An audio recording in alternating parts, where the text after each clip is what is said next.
Subscribe कीजिए GK talk channel को और बेल आइकन को दबाइए जीके से रिलेटेड वीडियोस सबसे पहले देखने के लिए। नमस्कार दोस्तों, स्वागत है आप सभी का एक और नई वीडियो में। आज मैं आपके लिए सतत एवं व्यापक मूल्यांकन संबंधित 35 प्रश्न लेके आया हूँ। काफ़ी अच्छा इंपॉर्टेंट टॉपिक है जो आपकी जो C TET, REET, R TET, UP TET और जितनी भी अदर स्टेट की टेट होती है उनमें काफ़ी बार इस टॉपिक से क्वेश्चन पूछे जाते हैं। वीडियो शुरू करते हैं। पहला प्रश्न आपके सामने रखता हूँ मैं। सीसीई में औपचारिक और योगात्मक निर्धारण का कुल मूल्य है। 10 सेकंड का समय है, आंसर सोचिए।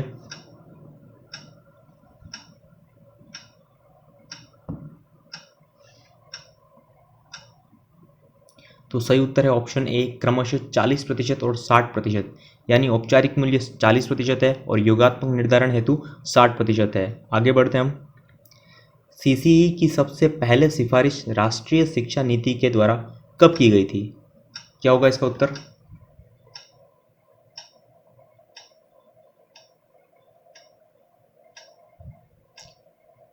तो सही आंसर है 1986। यानी सीसीई की सबसे पहले सिफारिश राष्ट्रीय शिक्षा नीति के द्वारा 1986 में की गई थी।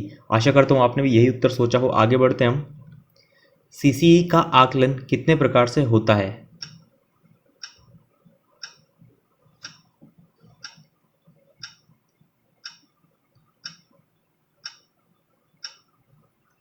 तो सही आंसर ऑप्शन सी है, ए व बी दोनों। यानी दो प्रकार से होता है, पहला निर्माणात्मक आकलन और दूसरा युगात्मक आकलन। तो इसका सही उत्तर है ऑप्शन सी।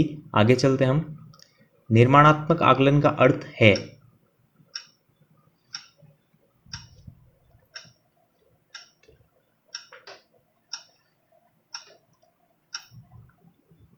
तो ऑप्शन ए राइट है इसका, सीखने के लिए आकलन। यानी निर्माणात्मक आकलन का जो अर्थ होता है वो होता है सीखने के लिए आकलन। सतत एवं व्यापक मूल्यांकन में क्या शामिल है? आपको अगर समय कम लगे तो वीडियो पॉज करके आंसर देना, लेकिन सोच समझ कर आंसर देना। ऑप्शन आपके सामने है।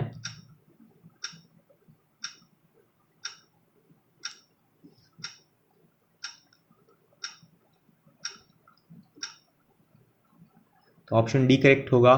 सतत एवं व्यापक मूल्यांकन में विविध प्रकार की रणनीतियों का प्रयोग करते हुए दोनों संरचनात्मक एवं संकल्पात्मक आकलन का प्रयोग करना। आगे चलते हम। एक समस्या सुधारक बच्चा रिक्त स्थान विचार के आधार पर कथनों की सच्चाई या संभावना का मूल्यांकन करता है। सौंदर्यबोध, अमूर्त, तार्किक या फिर सृजनात्मक विचार। राइट आंसर क्या होगा? तो ऑप्शन सी सही है, तार्किक विचार। यानी एक समस्या सुधारक बच्चा तार्किक विचार के आधार पर कथनों की सच्चाई या संभावना का मूल्यांकन करता है। आगे बढ़ते हैं हम। मौखिक परीक्षा का उद्देश्य क्या है?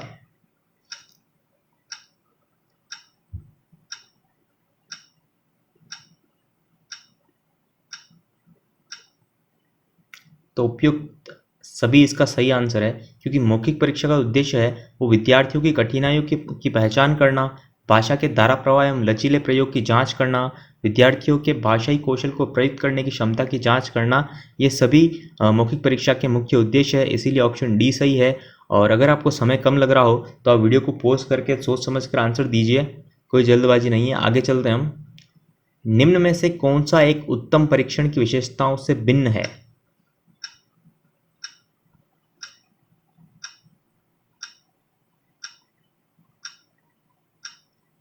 तो सही उत्तर ऑप्शन यहाँ पर डी होगा, अभिक्षमता। अभिक्षमता जो है एक उत्तम परीक्षण की विशेषताओं से भिन्न है। और एक उत्तम परीक्षण की विशेषता होती है वो विश्वसनीयता, वस्तुनिष्ठता, वैधता, ये सभी होती है, लेकिन अभिक्षमता नहीं होती। आगे चलते हैं हम। रचनात्मक उत्तरों के लिए चाहिए?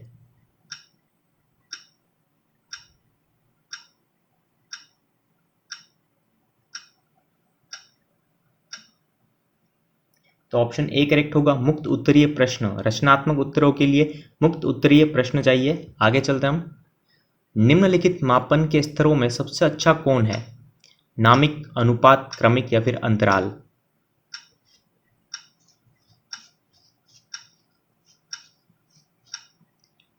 तो ऑप्शन बी करेक्ट होगा, अनुपात। अनुपात जो है मापन के स्तरों में सबसे अच्छा है।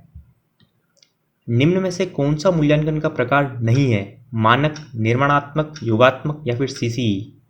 तो मूल्यांकन का प्रकार क्या नहीं है इनमें?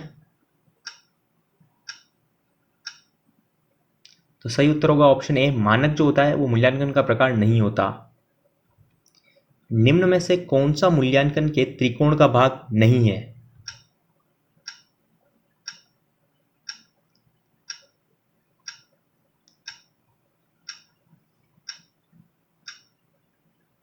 तो ऑप्शन सी करेक्ट होगा, शिक्षण अनुभव। शिक्षण अनुभव जो है वो मूल्यांकन के त्रिकोण का भाग नहीं है। शैक्षिक उद्देश्य, मूल्यांकन और अधिगम अनुभव ये मूल्यांकन के त्रिकोण के भाग होते हैं, लेकिन शिक्षण अनुभव नहीं होता। आई होप आपको ये वीडियो पैटर्न पसंद आ रहा होगा।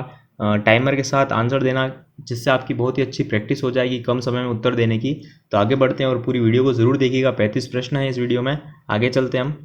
जब बालक की परीक्षा द्वारा मापी हुई योग्यता के सही मूल्यांकन में स्थायित्व होता है, तब उस परीक्षा को रिक्त स्थान कहते हैं।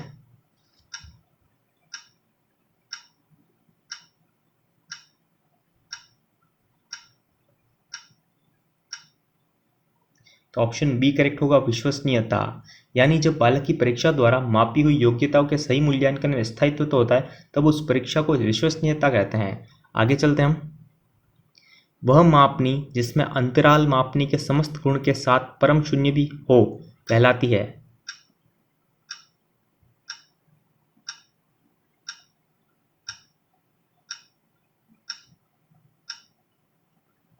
तो ऑप्शन डी करेक्ट होगा, अनुपात मापनी।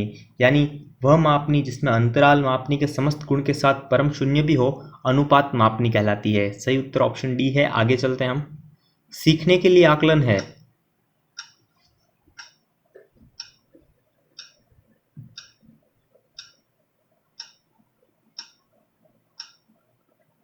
तो सही आंसर ऑप्शन ए, अभिप्रेरणा को बढ़ावा देना। यानी सीखने के लिए आकलन है, अभिप्रेरणा को बढ़ावा देता है, इसीलिए ऑप्शन ए करेक्ट होगा। आगे चलते हैं हम। निम्न में से कौन सा कथन सतत एवं व्यापक मूल्यांकन के लिए सही नहीं है?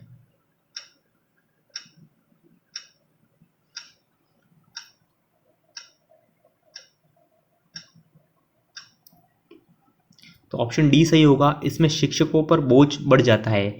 यह जो कथन है ये सतत एवं व्यापक मूल्यांकन के लिए सही नहीं है। इसी आगे बढ़ते हैं हम। मूल्यों के वर्गीकरण में सम्मिलित नहीं है।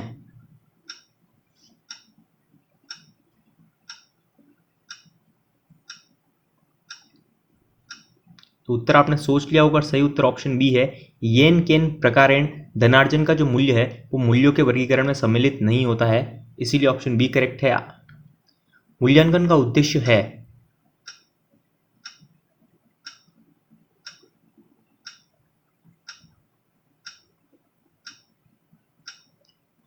तो सही आंसर होगा ऑप्शन डी, उपयुक्त सभी।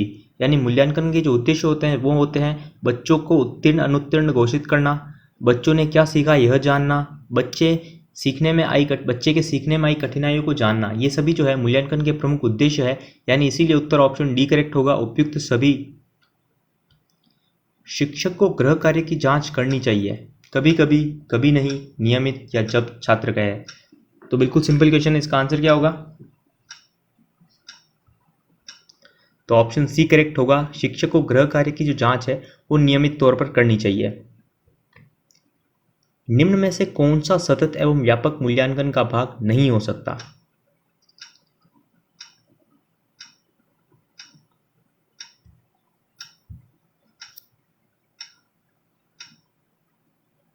तो अभिभावक शिक्षक बैठक जो है वो सतत एवं व्यापक मूल्यांकन का भाग नहीं होती। निम्न में से कौन सा लक्षण किसी मापक उपकरण के लिए सर्वाधिक वांछनीय है? क्या होगा इसका आंसर?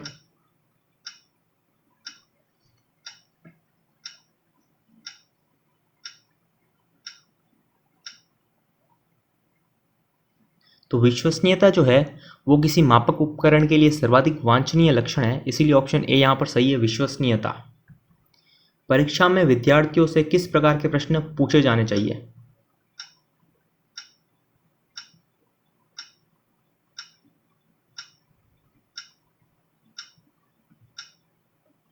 तो ऑप्शन सी यहाँ पर सही होगा, समझ एवं अनुप्रयोग आधारित जो प्रश्न होते हैं वो परीक्षा में विद्यार्थियों से पूछे जाने चाहिए, इसीलिए ऑप्शन सी सही है।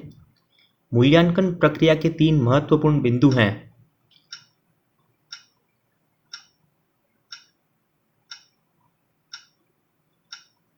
तो आंसर आपने सोच लिया होगा और सही जो उत्तर है वो ऑप्शन ए है, उद्देश्य, अधिगम अनुभव व मूल्यांकन के उपकरण जो है वो मूल्यांकन प्रक्रिया के 3 महत्वपूर्ण बिंदु है। उपलब्धि निर्भर करती है योग्यता पर, आलस्य पर, प्रेरणा पर या फिर योग्यता व प्रेरणा दोनों पर। सही आंसर यहाँ पर ऑप्शन डी है, योग्यता व प्रेरणा पर। उपलब्धि होती है वो योग्यता व प्रेरणा दोनों पर निर्भर करती है। निम्न में से कौन सा वस्तुनिष्ठ प्रश्न है? निबंधात्मक प्रश्न, लघुत्तरात्मक प्रश्न, मुक्त उत्तर वाला प्रश्न या फिर सत्य व असत्य वाला प्रश्न। तो यहाँ पर ऑप्शन डी सही होगा, सत्य व असत्य। यानी वस्तुनिष्ठ जो प्रश्न होते हैं उनका एक ही उत्तर होता है, या तो सत्य होगा या असत्य होगा। इसीलिए यहाँ पर ऑप्शन डी सही है, सत्य एवं व असत्य। मूल्यांकन का अर्थ होता है जांचना, परखना, परीक्षा करना या फिर निर्णय करना।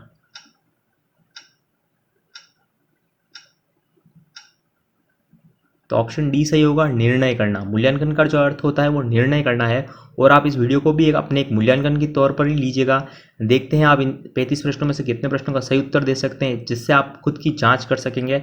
और कितने सही उत्तर दिए हैं वो भी हमें कमेंट बॉक्स में ज़रूर बताइएगा। आगे चलते हैं हम। वस्तुनिष्ठ प्रश्न की सबसे बड़ी विशेषता है वह छोटा होता है, वह जल्दी से समझ आ जाता है, उसका एक ही उत्तर होता है, उसके कई उत्तर होते हैं। सही उत्तर है उसका एक ही उत्तर होता है। तो वस्तुनिष्ठ प्रश्न की जो सबसे बड़ी विशेषता होती है वो यही होती है कि उसका केवल और केवल एक ही उत्तर होता है। इसीलिए यहाँ पर ऑप्शन सी करेक्ट है। आशा करता हूँ आपने भी यही उत्तर दिया हो। आगे चलते हैं हम। सतत एवं व्यापक मूल्यांकन में व्यापक मूल्यांकन शब्दावली का तात्पर्य है।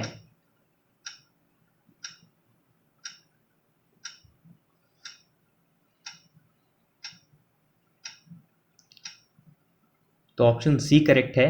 यानी सतत एवं व्यापक मूल्यांकन में व्यापक मूल्यांकन की शब्दावली का जो तात्पर्य है वो है शैक्षिक व शेष शैक्षिक क्षेत्र का मूल्यांकन करना। सर्वाधिक प्रभावी मूल्यांकन पद्धति है। वेरी इंपॉर्टेंट क्वेश्चन है, पूछा गया है परीक्षाओं में पिछली। तो ऑप्शन सी सही है, सेमेस्टर प्रणाली। यानी सर्वाधिक प्रभावी मूल्यांकन पद्धति जो होती है वो सेमेस्टर प्रणाली होती है। आगे चलते हैं हम। विद्यालय क्षेत्र में रचनात्मक निर्धारकों को जानने के लिए इनमें से कौन सा उपागम नहीं है?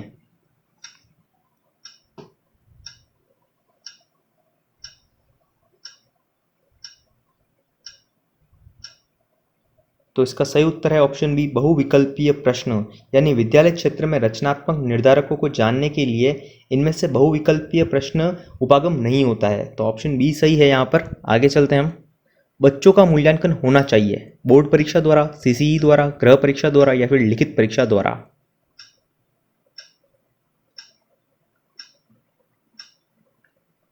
तो ऑप्शन बी सही होगा, सीसीई द्वारा। यानी सीसीई को सबसे उत्तम माना है, इसीलिए बच्चों का मूल्यांकन जो होता है वो सीसीई द्वारा होना चाहिए। उत्तम परीक्षा के मुख्य गुण हैं।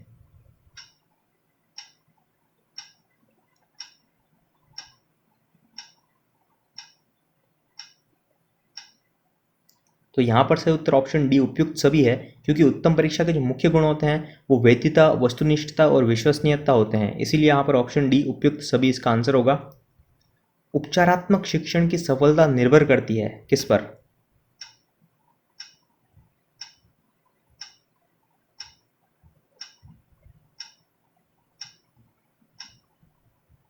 तो सही आंसर ऑप्शन बी, समस्याओं के कारणों की सही पहचान पर। यानी उपचारात्मक शिक्षण की सफलता निर्भर करती है समस्याओं के कारणों की सही पहचान करने पर। वे प्रश्न जिनके उत्तर हेतु हाँ या नहीं में से एक का चयन करना हो उन्हें वर्गीकृत किया जा सकता है। वस्तुनिष्ठ, अति लघुरात्मक, लघुरात्मक या फिर वैध प्रकार।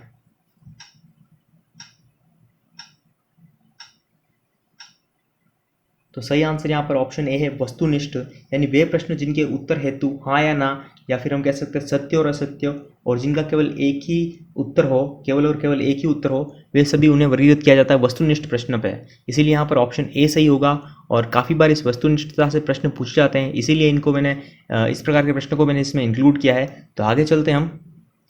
बहुविकल्पी प्रश्न बच्चों की रिक्त स्थान की योग्यता का आकलन करते हैं। तो रिक्त स्थान में क्या आएगा?